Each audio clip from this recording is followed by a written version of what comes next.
Hi, I'm Ray and this is TinyTableGames. Today I'll be playing Mech Warrior alphastrike for the first time. I've got everything set up. If you've been watching the painting shorts and videos, I've got everything painted up, and so we can get going on that and see how it compares to classic Battletech. The answer, by the way, is going to be it's much shorter based on how many consolidations to the rules there are. But we'll just kind of get into that as we play. That said, please like and subscribe if you haven't already, help the channel grow. And thank you for watching, and let's see if we can make this an interesting fight. Here's a look at our battlefield. We'll have one team starting over on this edge, the other team starting over on this edge. The goal in this scenario is to control the terrain. So starting at the end of turn 3, if one team is within 6 inches of their objective and another enemy mech is not within 12, then they score points for it. And the same for the other team. And you can see there's 2 objectives for each team around the board. And whoever scores 10 first or blows up the enemy mechs is the winner. On the inner sphere side today, we have a wasp, the locust, and the blackjack. And they are going against the clan, fire moth, and pouncer. Both teams are also getting to use orbital strike cards. There's a bunch of different ones for that, and basically they consolidate / simplify having aerial strikes and bombardments and flight groups and whatnot like that into just a couple of cards. So both sides are getting identical cards just to keep this somewhat even. And in case you're wondering, the point values are pretty much identical. The clans just tend to be weighted a little more point-wise. As you can see, of the inner sphere mechs, the blackjack is the slugger of the 3. Notice you don't have light, medium, heavy, or assault. They just have done by sizes, which translate directly to light, medium, heavy, and assault, but still, just it's shorter on the cards.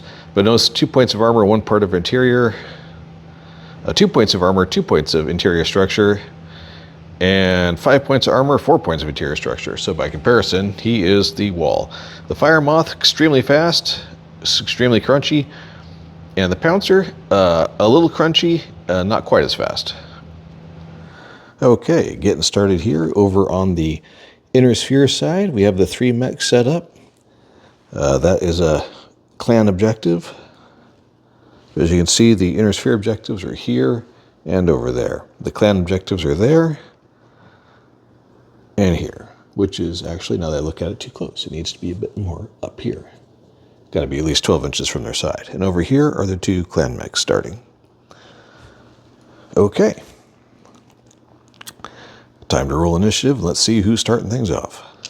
The pinkish clear dice represent the clan, the blue dice for the inner sphere.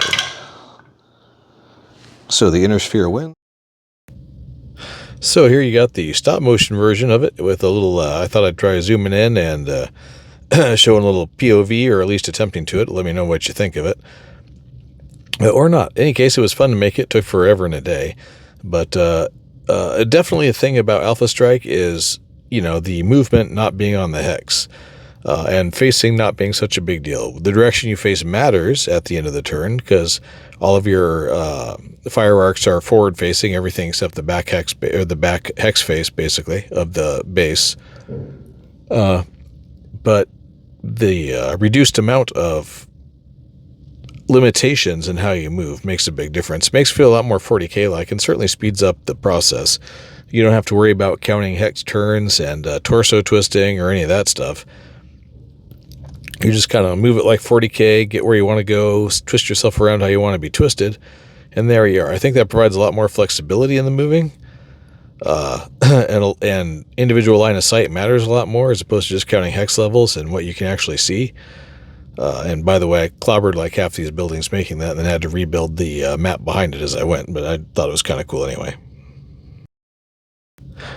So combat in alphastrike, basically each mech gets 1 shot, and range bins are the same for every single mech in the game, so that's greatly simplified. You don't have nearly the, no LRM, SRMs, PPC-10s, all that goes away. It's just abstracted into, you do 1 point of damage, or 2 points of damage, or 3 points of damage, depending on what range you're at and what kind of mech it is. So, effectively, if you're out of the range bin, that's it. and you can't shoot, and then it's on to the next guys, much like classic Battletech. I hope you enjoy the stop motion shooting. I thought it was fun, although it took far longer than you think it would, but that's life. One thing alphastrike tries to add back in is the concept of combined arms, infantry and orbital bombardments and airstrikes and whatnot by using bombardment cards, which you'll see pop up here in a minute. But they're fairly effective. There's not really any aiming to do. You just roll to see if you hit, declare it during your combat turn, and at the start of the game, you decide how many points of airstrike power you want, basically. And for this game, I kept it even because I didn't know how effective it was going to be. Turns out it's really effective. It does quite a bit of damage compared to, and it's range independent. You just drop it on people and away it goes. So in that regard, I think they did a nice job of capturing the thought of combined arms without all the complications and rules mess that goes with that. And as you can see, like I said, one hit, one kill in some cases. In other cases, it just chews up things.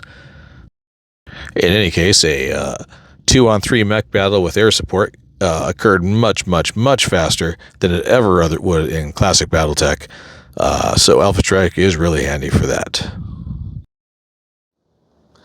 So there you have it. That was a game of Battletech alphastrike. I stopped it there because at 2-to-1, there is virtually no chance of the one single mech catching up against the two based on how much damage you can do versus how much damage they could do combined plus armor. It is way different than classic Battletech, obviously. Plays much, much faster, much more straightforward. You can add some complications. I didn't have to do anything like spike the heat to get the damage levels increased, or some of the, add piloting skills and stuff like that, or formation skills, which is another thing you can do, which is where a lot of the game flavor comes back into play versus classic. On the whole, I really like it. I hope you enjoyed this format for shooting it. I thought I'd try something different with lots of stop motion and little point of views and stuff like that. It took forever to film, despite being a very short video. But yes, I think alphastrike I enjoy differently than classic Battletech. They're both awesome in different ways. If you want to get some Battletech action going and only have one afternoon, but want to make it a big fight, alphastrike's the way to go. If you want to get more super detail-y strategic thinking and don't mind taking all day to accomplish it, classic Battletech's the way to go. Both of those are awesome, just depends on what day you got coming up and how things are going for you. I'm Ray, this is TinyTableGames. I hope you liked it. Please like and subscribe if you haven't already. And join me as I continue to get through my game shelf. Dice Tower's coming up, and I got a big list of games I'm already planning on getting through the virtual flea market and whatnot. So the game shelf is growing, but that's a good thing. Anyway, I hope you have a great day, and I'll catch you next time.